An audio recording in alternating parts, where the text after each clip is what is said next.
मैं आज की सभा को ये कहते हुए संपन्न करना चाहता हूं, मुझसे बेहतर और अच्छा कहने वाले लोग मौजूद हैं, मेरे गुरु की तरह लोग हैं, अलग अलग विषय पे मुझसे ज्यादा अच्छा बोल सकते हैं। आप पहली बार अपना काम धाम छोड़ करके यहां आए, पहली बार आपको यह एहसास हो रहा है कि एक नौकरी वो माध्यम है, लक्ष्य नहीं है। इसलिए मार्कशीट की चिंता करने वाली माएं, बहनें और पिता इस बात पे जोर दें, मार्कशीट अच्छी होगी तो नौकरी अच्छी तो मिल जाएगी, लेकिन दुनिया का इतिहास गवाह है, अच्छी मार्कशीट वाले कभी राष्ट्र नहीं बचा पाते, क्योंकि उनको अपनी मार्कशीट के नंबर की चिंता होती है। और देश बहुत छोटी चीज है, इसलिए राष्ट्र बचाने वालों की अगर हम गिनती देखते हैं भारत में, तो उनके पास मार्कशीट ही नहीं है। आप ऐसी सभाएं जो भी करे, जो भी उसकी आप मदद कर सकते हो, खामोशी से, बिना शोर शराबे के, बिना हंगामा किए, बिना निगोशिएट किए कि एमएलए साहब हैं तो उन्हें मंच पे बैठना है कि नहीं, एमएलए साहब 5 साल बैठने के लिए बताया गया आपको, तब भी आपकी तबीयत नहीं बनी, कुछ तो कभी तो खड़े हो जाया करो यार। ये जो बीमारी है, नेता, ताकत, सत्ता, इसे यहीं बैठना है, उन्होंने कहा नहीं वहां बैठ। जिस दिन भी राजनीतिक सत्ताओं को नीचे बिठा देंगे और जीडी बख्शी, आरएस सिंह, सुशील पंडित, ललित अंबरदार, अंकुर शर्मा, अनुज धर जैसे लोग जो देश के अंदर एक वैचारिक क्रांति खड़ी कर रहे हैं और वो तमाम तथ्य आपके सामने रख रहे हैं जिसको इतिहास में छुपाया गया, उन किताबों के माध्यम से छुपाया गया, उस दिन सत्ताएं आपकी चौखट पे नाक रगड़ेंगी। इसलिए मेरा सिर्फ इतना कहना है कि एक इस कुमाऊं में जब मैं यहां से जाऊं तो ये रूबल नाम के कम से कम 1000 खड़े हो जाए।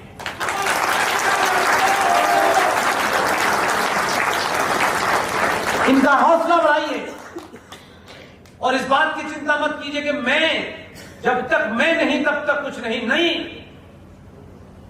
आप कुछ भी, कैसे भी, जहां भी खड़े हो और कुछ नहीं कर सकते।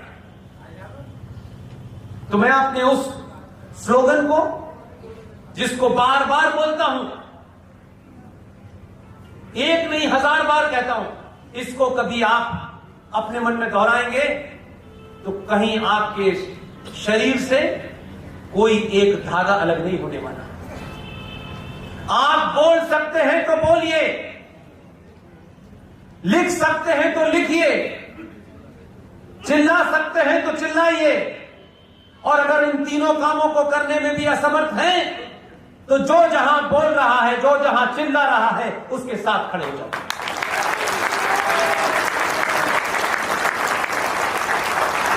एक बार फिर मुझे इस बात के लिए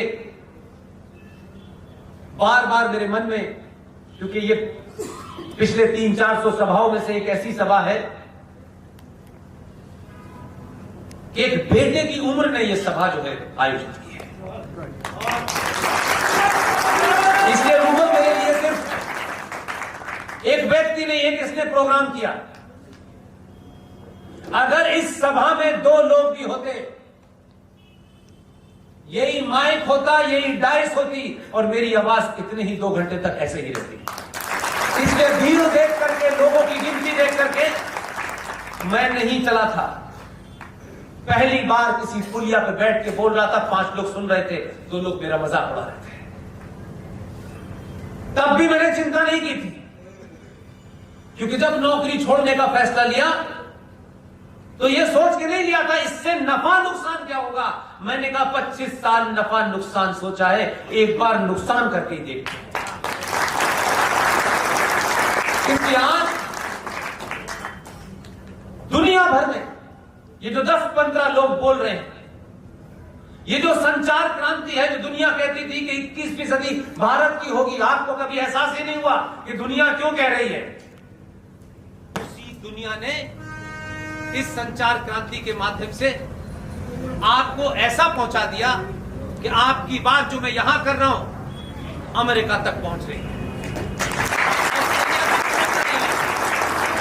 वहां भी आग लगी हुई है, बड़े परेशान हैं वो लोग, बताइए हम क्या कर सकते हैं? हमने कहा किसी से हमको कुछ नहीं लेना।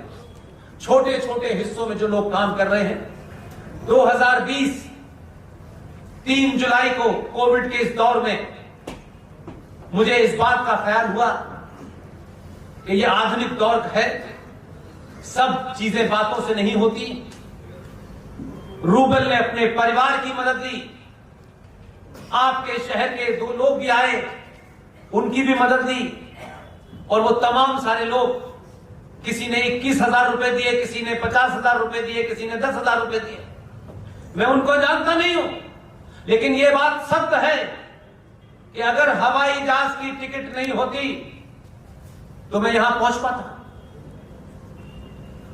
तो हवाई जहाज की टिकट भाषण से नहीं आएगी, पैसे से आएगी।